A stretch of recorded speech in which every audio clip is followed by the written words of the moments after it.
So dear students, we will now move on to the next topic on waves, which again is the equation of wave, but now I'll explain you what exactly happens in a traveling wave. मैंने आपको जो पिछला lecture है उसमें बताया था कि y is equal to a sin omega t minus k x plus five, ऐसे आप इक्वेशन ऑफ वेव को लिखते हैं। y is equal to a sin omega t minus k x plus five.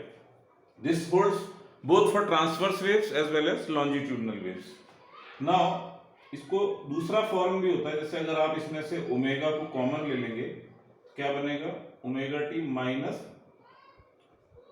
के by omega into x plus five. तो मैंने omega common ले लिया यहां से, तो के बाई ओमेगा। तो ये क्या बन जाएगा आपका? फर्दर अगर आप देखेंगे तो it will become omega into t minus, ध्यान से देखिएगा, इसमें जो के टर्म होती है आपकी, उसको मैं कहता हूं angular wave number, that is 2 pi by lambda. This is known as angular wave number. और ये जो ओमेगा है आपका, इसको हम कहते हैं 2 pi by time period. This is 2 pi by time period. तो इसको हम क्या लिखेंगे? अब देखिए, अगर आप सपोज k को ओमेगा से डिवाइड कर देते हैं, क्या आएगा? k by omega, this divided by this, तो आपके पास आ जाएगा t अपॉन लैम्डा, क्योंकि जब इसको आप डिवाइड करेंगे तो ये आपका न्यूमरेटर में सिंपल मैथ्स है, कोई भी कर सकता है इसको। ना इसको आप ध्यान से देखिए कि अब मैं यहाँ पर जो वेव वेलोसिटी है उसको लैम्डा बाई टी लिखता हूं। So wavelength upon time period is the wave velocity. तो क्या बन गया? ये बन गया आपका 1 बाई वी, क्योंकि लैम्डा बाई टी है, t by lambda is 1 by we.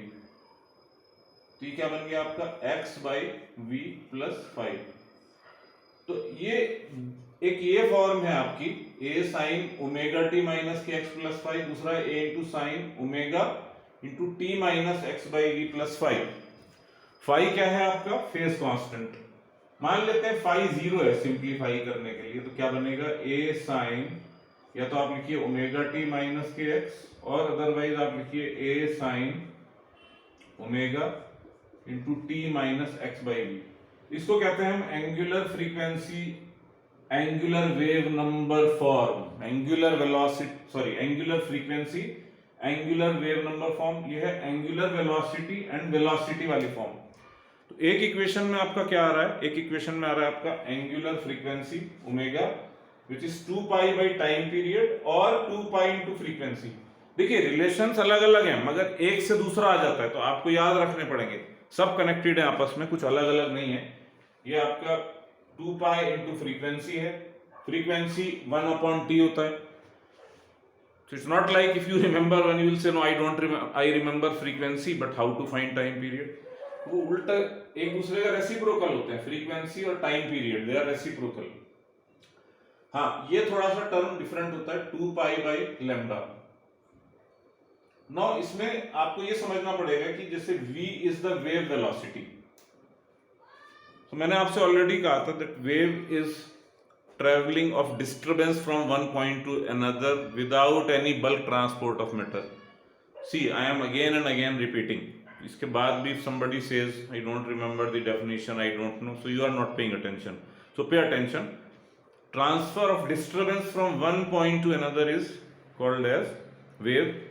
Now wave velocity का क्या मतलब है? जैसे suppose यहाँ पे एक string है ये आपकी, और आपने यहाँ पे एक disturbance create की, suppose ये एक डिस्टर्बेंस क्रिएट की, वो डिस्टर्बेंस यहां तक जब पहुंचेगी, डिस्टर्बेंस पहुंचना is not something like some object is moving, again I am repeating, disturbance reaching means like if something is disturbed here and then something is disturbed here.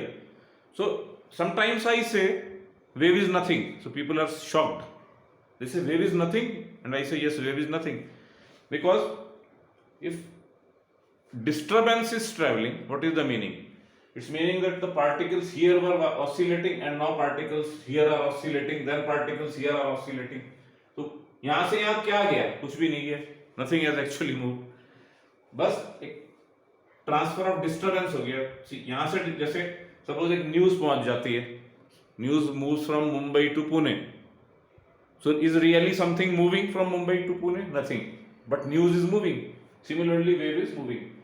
But उसकी एक speed होती है, मतलब जैसे यहाँ से यहाँ तक पहुंचने में डिस्टर्बेंस को कितना टाइम लगा, अगर यहाँ से बॉम्बे तक न्यूज को पहुंचने में 1 घंटा लगा, इसका मतलब there is a certain velocity of wave, इसको हम बोल देते हैं वेव की वेलोसिटी। तो वेव वेलोसिटी इज क्लियर।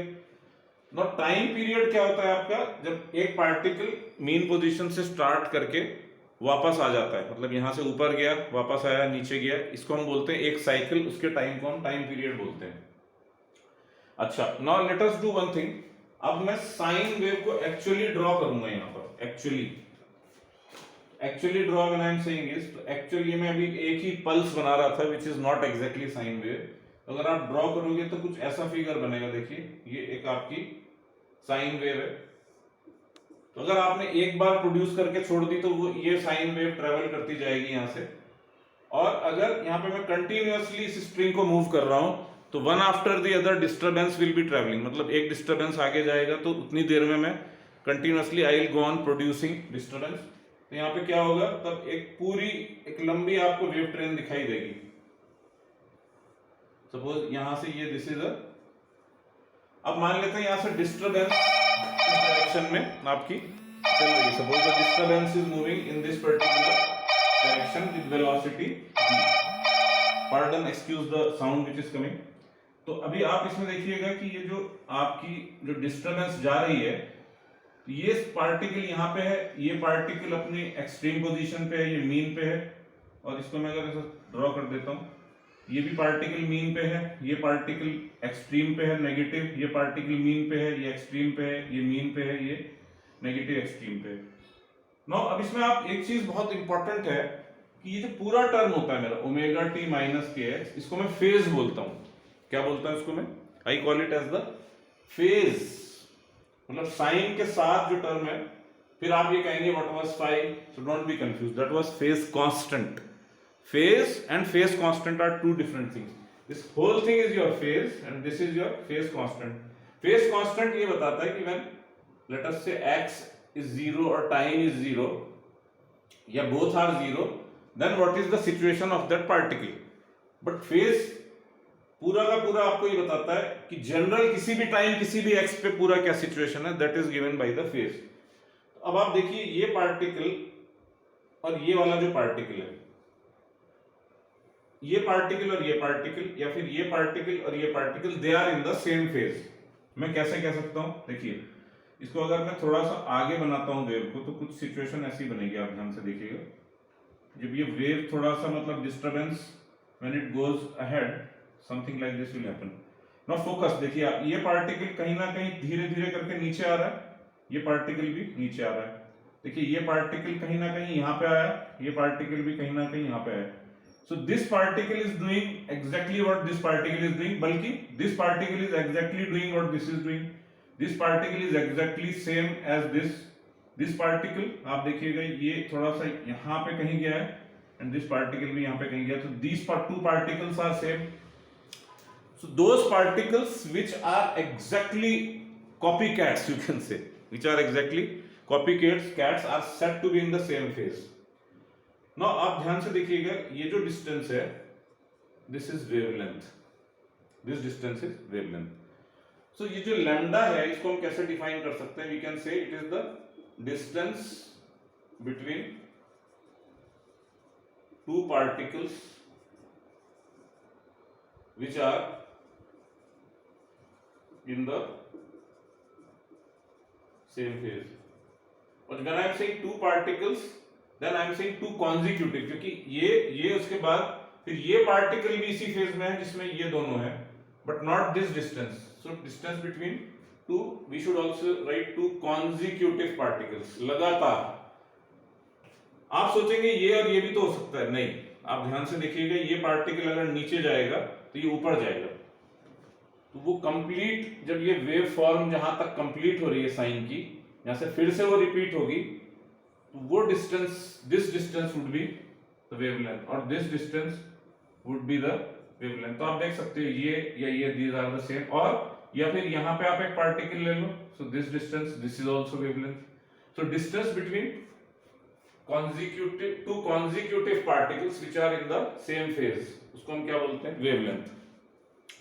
दूसरा यू कैन ऑल्सो से, क्योंकि देखिए जब ये पार्टिकल अपना एक ऑसिलेशन पूरा करता है उतनी देर में वेव आगे चली जाती है और कोई दूसरा पार्टिकल उसके जैसा सेम मोशन स्टार्ट करता है, तो वेवलेंथ को हम ऐसा भी कह सकते हैं, it is the distance travelled by the wave which is nothing but disturbance. Once again I am saying distance travelled by the wave in one time period. ये दूसरा तरीका हो गया वेवलेंथ को बताने का। आप कहिए distance travelled by the disturbance और the wave in one time period, या distance between two consecutive particles which are in the same phase, this is the wavelength. So you can say lambda is the distance traveled by the wave in one time period, मतलब कितने time में, t time में। अब time period किसका होता है, तो time period wave का नहीं होता, टाइम पीरियड पार्टिकल का होता है, 1 2 3, ये जो पूरा साइकिल पूरा कर लेता है जितनी देर में एक पार्टिकल, उसको हम टाइम पीरियड बोलते हैं। So that is why we say that lambda by t is equal to v, और lambda into 1 by t means lambda into f is equal to v. तो v is equal to lambda by t, ये एक direct relation है जो यहां से भी मैंने आपको बताया था, lambda by T is v। So wavelength भी अब आपको समझ में आ गया। वेवलेंथ किसकी होती है, वेव की। वेलोसिटी किसकी होती है, वेव की। बट टाइम पीरियड एक तरीके से कहा जाए तो हम कह देते हैं, but time period is of the particle. उस completion of that time period में जितना वेव आगे चली जाती है उसको हम वेवलेंथ बोलते हैं। अच्छा, वेव नंबर थोड़ा उल्टा है, मतलब उसमें 2 पाई बाई लैम्डा आ रहा है तो इसको हम क्वांटिटी के बोल देते हैं एंगुलर वेव नंबर। ए को आप बोल देते हैं amplitude. So any time that you have amplitude, angular frequency, angular wave number, phase constant and this whole thing which I call as phase, तो आप आइडेंटिफाई करिएगा कि किस क्वांटिटी के बारे में हम बात कर रहे हैं। तो this is what I wanted you to understand. Now this wave form complete is what we call as sine wave. जब हम ये बनाते हैं तो साइन वेव नहीं है, क्योंकि साइन वेव नीचे भी जाती है, पार्टिकल ऊपर जाके नीचे भी आता है मीन पोजीशन से, एक्सट्रीम, एक्सट्रीम से फिर मीन, फिर नेगेटिव एक्सट्रीम में जाके जब वापस आता है तब पूरी एक ऑसिलेशन पूरा होता है।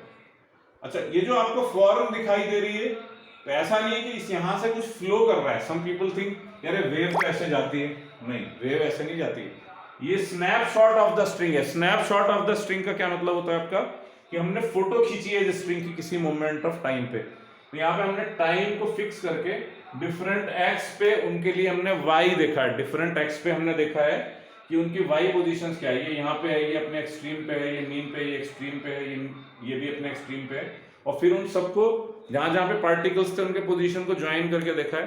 तो जब वेव फ्लो होगी तो आपको ऐसा लगेगा कुछ मूव कर रहा है, but actually nothing is moving. वो डिफरेंट पार्टिकल्स के कॉन्जिक्यूटिव ऑल्टरनेट मूवमेंट से ऐसा प्रतीत होता है, ऐसा फील होता है कि something is flowing. So this is exactly the snapshot of this string at a particular time. तो मैं कह सकता हूं this is the snapshot. Snapshot कब होता है, एक मोमेंट ऑफ टाइम पे। तो मैं यहाँ अगर टाइम को फिक्स करके अलग अलग एक्स पे वाई देखता हूँ अलग अलग, और उनको एक ज्वाइन कर देता हूँ, then I get this shape. So much for now, then I will continue in the next lecture.